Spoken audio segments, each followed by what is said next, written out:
কি চান সতীর্থের কাছে? টি-20 বিশ্বকাপের আগে জানিয়ে দিলেন রোহিত শর্মা। অধিনায়ক হিসেবে একদিনের বিশ্বকাপ জিততে পারেননি, দেশকে টেস্ট বিশ্বকাপেও চ্যাম্পিয়ন করতে পারেননি তিনি। টি-20 বিশ্বকাপের ফাইনালেও হারতে হয়েছে রোহিত শর্মার দলকে। আন্তর্জাতিক ক্রিকেটে বড় সাফল্য অধরা হলেও আইপিএলের অন্যতম সফল অধিনায়ক রোহিত।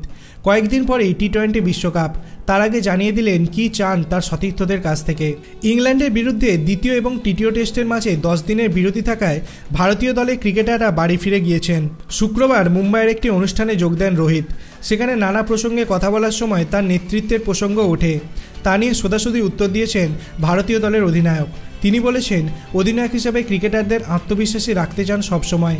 মাঠে সতীর্থদের মত প্রকাশের স্বাধীনতাও সম্মান করেন। সতীর্থদের উপর আস্থা রাখা অত্যন্ত গুরুত্বপূর্ণ তার কাছে। অধিনায়ক হিসাবে একা সিদ্ধান্ত নিতে পছন্দ করেন না রোহিত। নিজের মত সতীর্থদের ওপর চাপিয়ে দেওয়ার পক্ষপাতীও নন তিনি। অধিনায়ক হিসেবে রণকৌশল তৈরির পাশাপাশি দলকে পরিচালনা করতে হয় তাকে। এ নিয়ে রোহিত বলেছেন, অধিনায়ক হিসাবে সবথেকে কঠিন হচ্ছে আপনি যেটা চাইছেন ঠিক সেটাই দলের অন্যদের দিয়ে করিয়ে নেওয়া। সকলের মানসিকতা আলাদা, সকলেই নিজের মতো করে খেলতে চায়। তাই দলে নতুন কেউ এলে তার সঙ্গে আলাদা করে কথা বলি, কারণ ক্রিকেট দলগত খেলা, সবার একরকম ভাবা প্রয়োজন। আমি খেলোয়াড়দের স্বাধীনতা দিতে পছন্দ করি, সকলের মতামতকে গুরুত্ব দেওয়ার চেষ্টা করি। দলের সকলে আমার কাছে খুব গুরুত্বপূর্ণ। সতীর্থদের মধ্যে এই ধারণা তৈরি করা দরকার।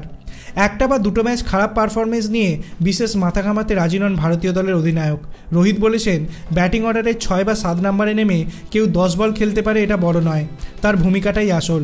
আমার কাছ থেকে সবথেকে গুরুত্বপূর্ণ হচ্ছে জয়। সকলে আত্মবিশ্বাসী থাকা প্রয়োজন।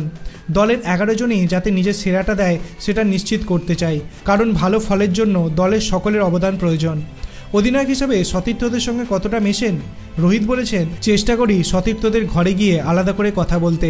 কখনো কখনো ওদের নৈশভোজে নিয়ে যাই। অধিনায়ক নিজে এগিয়ে গিয়ে কথা না বললে বা সময় না দিলে দলের মধ্যে অস্বস্তির আবহ তৈরি হতে পারে, সেটা কখনো কাম্য নয়।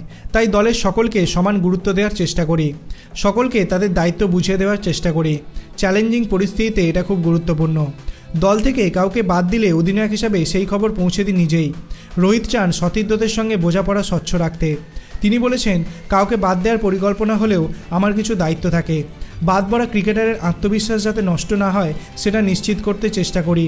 কাজটা কঠিন, তাও চেষ্টা করি যাতে ওরা ভাবে অধিনায়ক ওদের পাশে আছে। দল যেটা তার কাছ থেকে চাইছে সেটা করে দেখানোর কথা সে ভাবতে পারে। রোহিত বোঝাতে চেয়েছেন, অধিনায়ক হিসেবে যে কোনো পরিস্থিতিতে সতীর্থদের পাশে থাকাকেই সবথেকে বেশি গুরুত্ব দেন তিনি। তার মতে তাহলে সকলে দলের জন্য নিজের সেরাটা দিতে প্রস্তুত থাকে। আপনার কি মনে হয় রোহিত শর্মার এই চিন্তাভাবনা কতটা স্বচ্ছ? আপনার অভিমত আপনি কমেন্ট সেকশনে জানাতে পারেন। ভিডিওটি ভালো লাগলে লাইক করবেন, চ্যানেলটিকে সাবস্ক্রাইব করতে ভুলবেন না। ধন্যবাদ।